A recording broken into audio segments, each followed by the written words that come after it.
मान लो चार्ट पर आपको एक बाय साइड ट्रेड लेने का एक परफेक्ट सेटअप दिखा और आपने ट्रेड में एंट्री भी कर ली।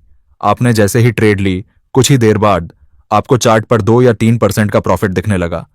लेकिन आपको ये प्रॉफिट ज्यादा नहीं लगता और आप उस ट्रेड में बैठ जाते हैं। लेकिन थोड़ी देर में ही वो 2 या 3% का प्रॉफिट 10% लॉस में बदल जाता है। ये चीज ट्रेडिंग में लगभग 10 में से 7 ट्रेडर्स के साथ होती है। जैसे ही आप ट्रेड में एंटर होते हैं, आपको पहले अच्छा खासा प्रॉफिट दिखता है और बाद में वही प्रॉफिट लॉस में कन्वर्ट हो जाता है। फिर एक दिन 10 में से 3 ट्रेडर्स ने दिमाग लगाया कि क्यों ना हम बड़े प्रॉफिट के पीछे ना भागकर छोटे छोटे प्रॉफिट को ही बुक करें। और ऐसा करने से उन्हें अपना मंथली पीएनएल ग्रीन कलर में नजर आने लगा। यहीं से स्कैल्पिंग की शुरुआत हुई।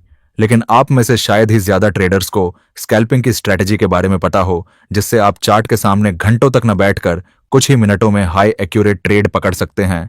इसीलिए आज के इस वीडियो में हम जानेंगे कि स्कैल्पिंग ट्रेडिंग क्या होती है, इसके क्या क्या फायदे हो सकते हैं, कौन कौन सी स्ट्रैटेजीज होती हैं और सबसे जरूरी स्कैल्पिंग ट्रेडिंग में रिस्क कितना होता है। इस वीडियो को जरा सा भी मिस मत करना। तो चलिए वीडियो को शुरू करते हैं। तो सबसे पहले आपको एक बात क्लियर करता चलूं कि स्कैल्पिंग कोई ट्रेडिंग नहीं है। ये एक मेथड है, तरीका है, एक स्टाइल है। इस तरीके से प्रो ट्रेडर्स कुछ सेकंड्स से लेकर कुछ मिनट्स में ही ट्रेड लेकर मार्केट से बाहर हो जाते हैं। एग्जाम्पल से समझते हैं। इस चार्ट को देखिए, ये 1 मिनट का निफ्टी का चार्ट है। मान लो यहां पर हमें बाय सेटअप मिला, हमने बाय की पोजीशन ली। प्राइस जैसे ही हमारे फेवर में एक एक मिनट की 2 कैंडल बनाता है, हम अपनी पोजीशन को 2 मिनट में एग्जिट करके मार्केट से बाहर आ गए। हम बड़े प्रॉफिट की तलाश में ना रहकर छोटे छोटे प्राइस के मूव को पकड़ते हैं। और सबसे बढ़िया बात, इस स्टाइल को आप ऑप्शन ट्रेडिंग, फॉरेक्स ट्रेडिंग या क्रिप्टो ट्रेडिंग, हर तरह की ट्रेडिंग में यूज कर सकते हैं, क्योंकि आपको स्कैल्पिंग में छोटे छोटे मूव पर ही फोकस करना होता है। कुल मिलाकर स्कैल्पिंग के पीछे का लॉजिक ये है कि मान लो किसी इंडेक्स चार्ट पर एक बड़ा मूव आ रहा है, तो उस बड़े मूवमेंट में से एक छोटा सा मूव का हिस्सा पकड़ने में आसान होता है, क्योंकि कई बार बड़े मूव पकड़ने के चक्कर में लॉस हो जाता है। ऑप्शन हो या स्टॉक, दोनों की प्राइस ऊपर नीचे होती रहती है।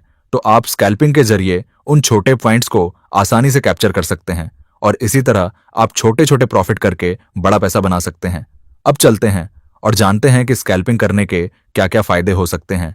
स्कैल्पिंग का सबसे बड़ा फायदा यह है कि आप कुछ मिनट के लिए ही ट्रेड में रहते हैं, जिससे आपका ट्रेड आपके खिलाफ जाने का चांस बहुत कम हो जाता है, जिससे आपका रिस्क एक्सपोजर कम हो सकता है। इसका मतलब आपको लॉस होने का चांस कम हो सकता है। अगर आपने नोटिस किया होगा कि जो बड़े बड़े मूव होते हैं वो बहुत कम चार्ट पर देखने को मिलते हैं, जबकि छोटे छोटे मूव हैं वो लगभग डेली आपको देखने को मिल सकते हैं। अब आप समझ चुके होंगे कि स्कैल्पिंग क्या है और इसको करने के फायदे क्या हैं। अब सवाल आता है कि स्कैल्पिंग करनी कैसे है। तो स्कैल्पिंग को करने के लिए जरूरत होती है एक्यूरेट स्ट्रैटेजीज की। अब मैं आपको कुछ बेसिक स्ट्रैटेजी बताने वाला हूं।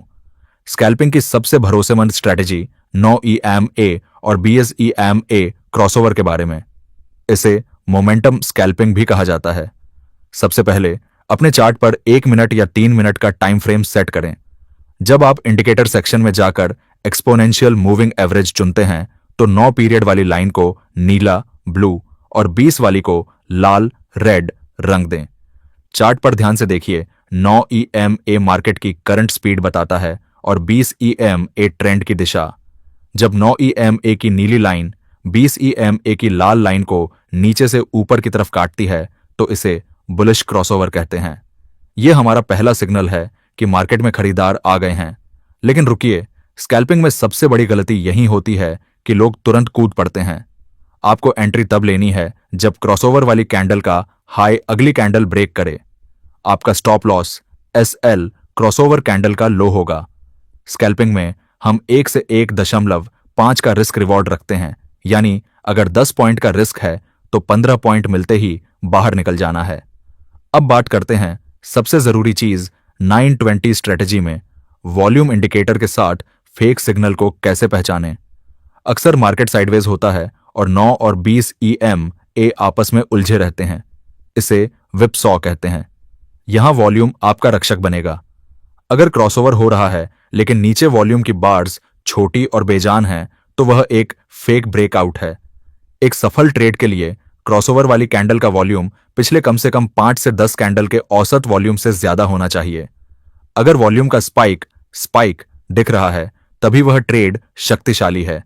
इसी तरह बेरिश क्रॉसओवर में जब 9 EMA ऊपर से नीचे की तरफ BMA को काटता है और साथ में लाल वॉल्यूम की बड़ी कैंडल बनती है, तभी पुट या सेल की पोजीशन बनाएं। चार्ट पर जब तक ये दोनों लाइनें एक दूसरे से दूर वाइडनिंग गैप जा रही हैं, तब तक आप ट्रेंड में बने रह सकते हैं। चलिए अब बढ़ते हैं हमारी दूसरी स्ट्रेटजी की तरफ, जिसे पैराबोलिक SAR कहते हैं। यह उन स्कैल्पर्स के लिए बेस्ट है जिन्हें कंफ्यूजन होता है कि मार्केट कब पलटेगा। चार्ट पर पैराबोलिक SAR इंडिकेटर लगाने पर आपको छोटे छोटे डॉट्स दिखाई देंगे। इस स्ट्रेटजी का बेसिक नियम बहुत सरल है। अगर डॉट्स कैंडल्स के नीचे बन रहे हैं तो मार्केट बुलिश है, और अगर डॉट्स कैंडल्स के ऊपर हैं तो मार्केट बेयरिश है। स्कैल्पिंग के लिए हम इसे 1 मिनट के चार्ट पर इस्तेमाल करेंगे।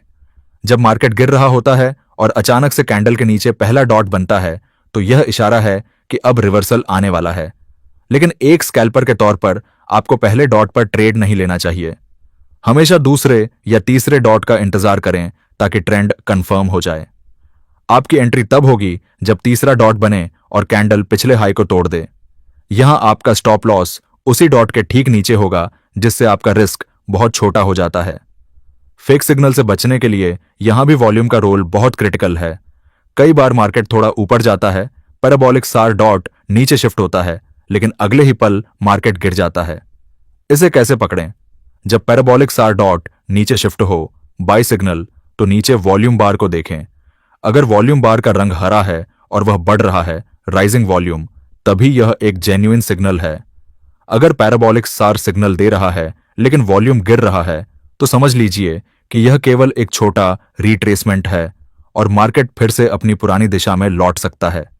पैराबोलिक SAR की सबसे बड़ी खूबी यह है कि यह आपको ट्रेलिंग स्टॉप लॉस में मदद करता है। जैसे जैसे डॉट्स ऊपर खिसकते हैं, आप अपना प्रॉफिट लॉक करते हुए आगे बढ़ सकते हैं। जैसे ही डॉट अपनी जगह बदलकर कैंडल के ऊपर आ जाए, तुरंत अपना प्रॉफिट बुक करके बाहर निकल आएं। यह स्ट्रैटेजी ट्रेंडिंग मार्केट में आपको बहुत बड़े पॉइंट्स दिला सकती है। अब आपने ये तो जान लिया कि स्कैल्पिंग करने के क्या फायदे हैं, अब जल्दी से इसकी कमियां भी जान लेते हैं, क्योंकि अगर आप इनको नजरअंदाज करोगे तो आप और ज्यादा अपना नुकसान कर सकते हो। उससे पहले अगर आपको वीडियो पसंद आ रही है तो कमेंट करें स्कैल्पिंग मास्टर, और वीडियो को लाइक जरूर करें, और अगर स्टॉक मेंथोल फैमिली में नए हैं तो चैनल को सब्सक्राइब करें। तो स्कैल्पिंग करने का सबसे पहला रिस्क यह है कि आपको सेटअप मिलते ही ट्रेड एग्जीक्यूट करना होती है। इसमें आपको पोजीशन बनाते समय सोचने का वक्त नहीं होता। आपको पहले ही अपने सेटअप के बारे में सोचकर रखना होता है। ऐसा इसलिए क्योंकि आपको एंट्री के कुछ सेकंड्स या कुछ मिनट के बाद ही एग्जिट करना होता है।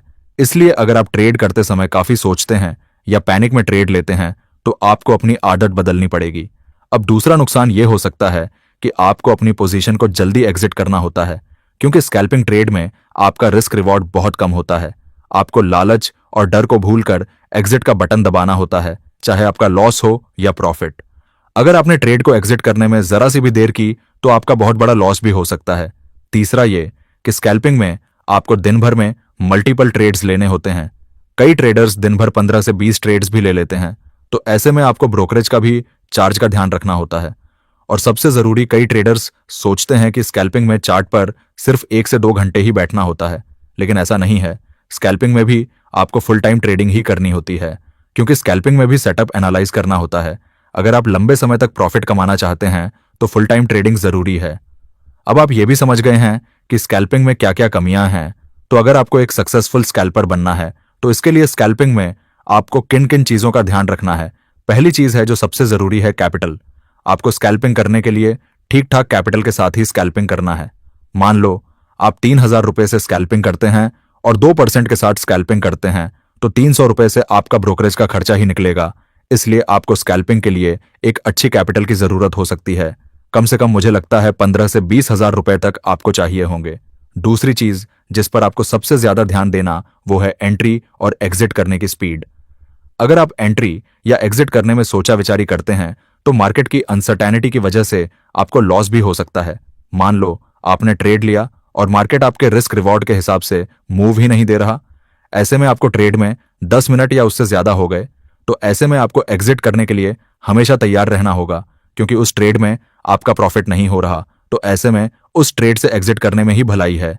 इससे यह होगा कि हो सकता है उस ट्रेड में आपका प्रॉफिट नहीं हुआ, लेकिन आपकी कैपिटल प्रोटेक्ट रहेगी और कैपिटल सेफ रहेगा, तो आप अगला स्कैल्पिंग ट्रेड ले सकते हैं।